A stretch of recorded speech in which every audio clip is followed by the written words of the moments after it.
Good morning.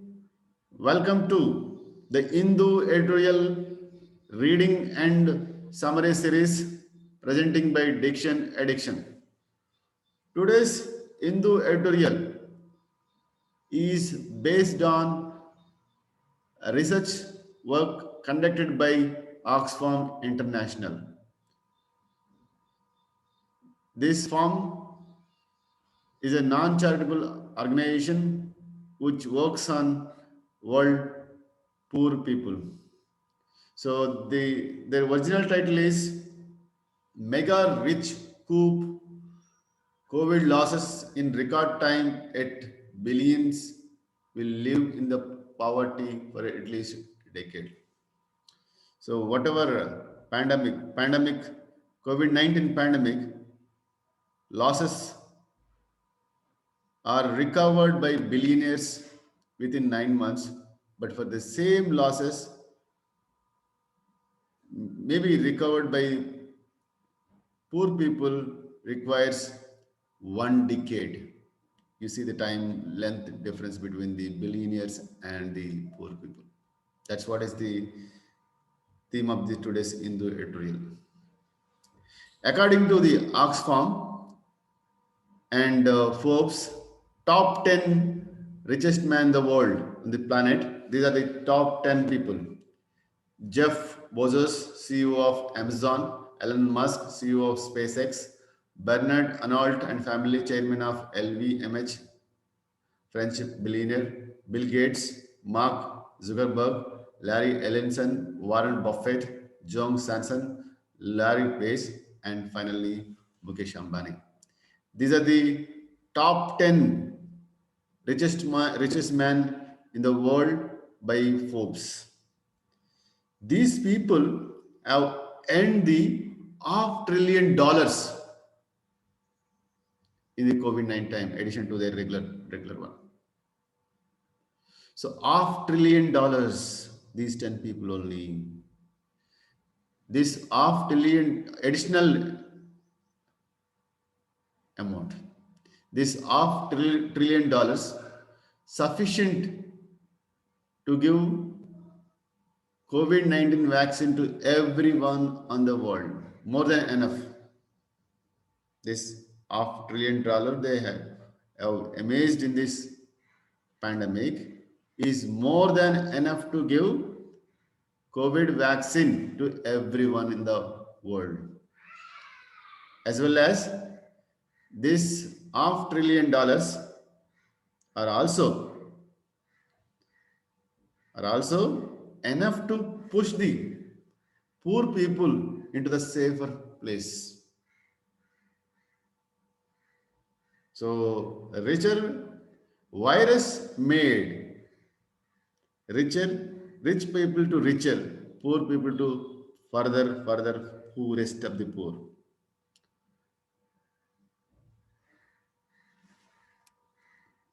And this statement you see very important, especially for Indian concern. The additional wealth acquired by India's hundred billionaires since March when the lockdown was imposed is enough to give every one of the 138 million poorest 94,000. 100 billionaires who earned the additional money in this COVID-19 time. That's enough to give 138 millions. That means almost 14 crore people, each one almost 1 lakh rupee. That's an additional amount they have earned. That amount, if you distribute among the poorest of the poor of India, that's equivalent to the 1 lakh rupee.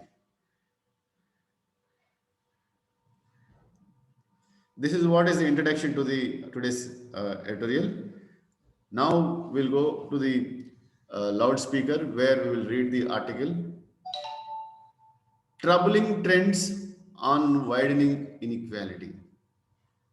World economy is slowly recovering from the devastation caused by COVID-19 pandemic, but that is only partial solace.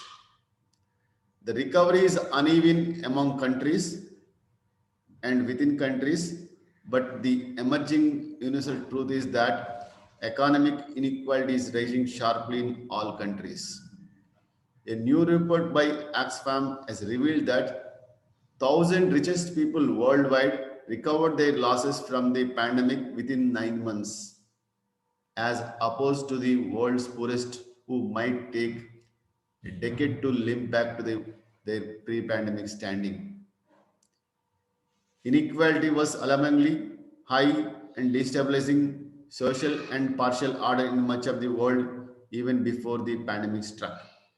It is set to further aggravate fear 295 economists from 79 countries commissioned by Oxfam. Inequality in India has risen to levels last seen when it was colonized.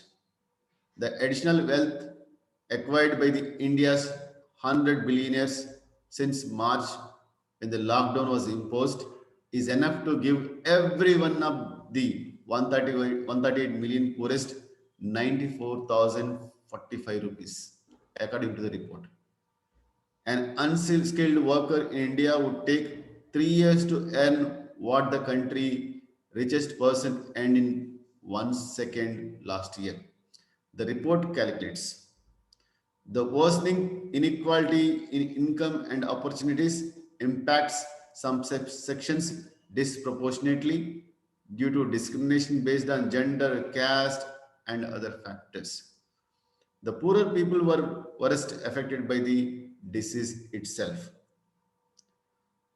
The focus on growth had led politicians and policy makers to accept raising inequality as inevitable for decades.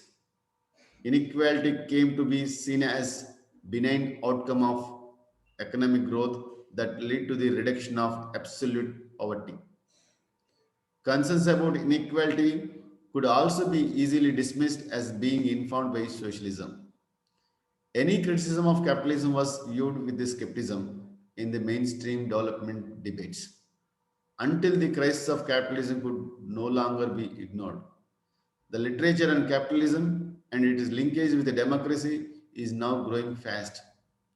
There is now universal agreement among the economists that the distribution of the new wealth between capital and labor has become so one-sided. The workers are constantly being pushed to penury while the rich are getting richer.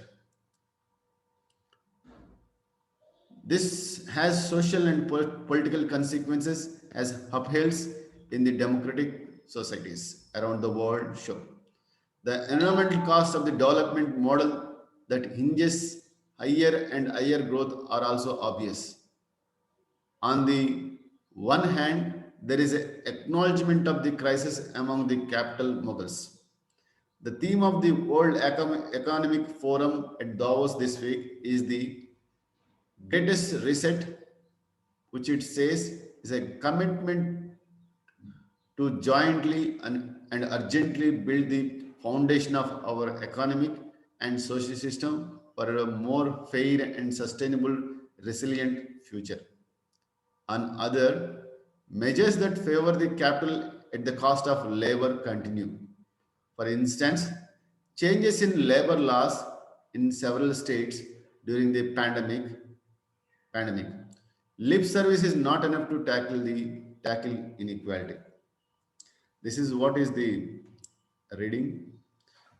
Comes to the nutshell. Two important points we have to see in concern with the Indians.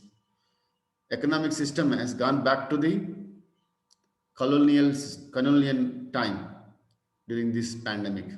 That's really means poor people are did not get the